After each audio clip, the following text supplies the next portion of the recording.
कांकेर से अहम खबर आपको बताते हैं। पुलिस और नक्सलियों के बीच जमकर मुठभेड़ हुई है। पुलिस को बड़ी सफलता हाथ लगी है। मोस्ट वांटेड नक्सली रूपी रेड्डी ढेर 5 लाख रुपए की इनामी थी। लंबे समय से सुरक्षा बल इसकी तलाश भी कर रहा था। सर्च ऑपरेशन के दौरान नक्सलियों से आमना सामना हो गया। छोटे बेटिया के माचपल्ली के जंगल में मुठभेड़ जारी। तो यह अहम खबर आपको बता दें, छत्तीसगढ़ के कांकेर जिले में पुलिस और नक्सलियों के बीच मुठभेड़ से जुड़ा ये पूरा मामला है, जब एसीएम रैंक की नक्सली रूपी को ढेर कर दिया गया है। पुलिस अधीक्षक निखिल राखेचा ने इसकी बाकायदा पुष्टि की है।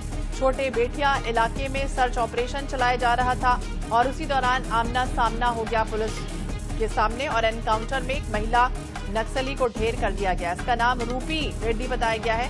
कांकेर के पुलिस अधीक्षक इसकी पुष्टि की और ये लगातार देखिए इसकी तलाश भी की जा रही है। गौरव श्रीवास्तव ज्यादा जानकारी के लिए हमारे सहयोगी हमारे साथ जुड़ गए हैं। गौरव, बेहद हैरान करने वाली खबर है, क्योंकि ये लगातार ये भी कहा जा रहा था कि जल्द से जल्द सरेंडर कर सकती है, लेकिन एक तरह से आमना सामना होता है। क्या कुछ जानकारी और कैसे आखिरकार इनपुट मिला जिसके आधार पर यहां तक टीम पहुंच गई? हाँ, देखिए 31 मार्च 2026 को जो डेडलाइन थी उसके खत्म होने के बाद भी कांकेर में तकरीबन 12 से 13 नक्सली ऐसे थे जो सरेंडर करने को तैयार नहीं थे, और जिसका जो सबसे बड़ा कारण था वो रूपी को ही बताया जा रहा था कि रूपी जो है उसका जो पति था विजय रेड्डी, जिस पर 25 लाख का इनाम था, तो 2025 में मारा गया था। और रूपी जो है अपने पति की मौत का बदला लेना चाहती थी पुलिस के जवानों से। ऐसी जो सूचना है वो लगातार बाहर आ रही थी और यही वजह रही कि रूपी ने 31 मार्च के बाद भी सरेंडर नहीं किया था।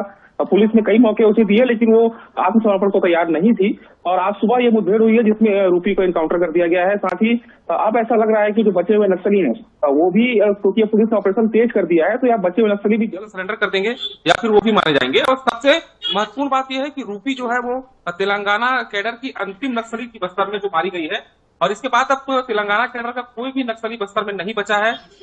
मुश्किल से अब 10 के करीब नक्सली कांकेर के जंगलों में शेष रह गए हैं, जिनके लिए भी पुलिस का इस समय सर्च ऑपरेशन जारी है। जी बिल्कुल, और ये कहा भी जा रहा था कि जो आत्मसमर्पण या मुठभेड़ कई ऐसे जो बड़े कैडर के हैं नक्सली वो कर चुके हैं, सिर्फ एक की रूपी थी जिसकी तलाश लगातार की जा रही थी। तो अब कुछ और भी चीजें हैं बरामद हुई हैं और इसके जो साथी थे उन तक भी कोई बात वो हो पाया, सरेंडर हो पाया?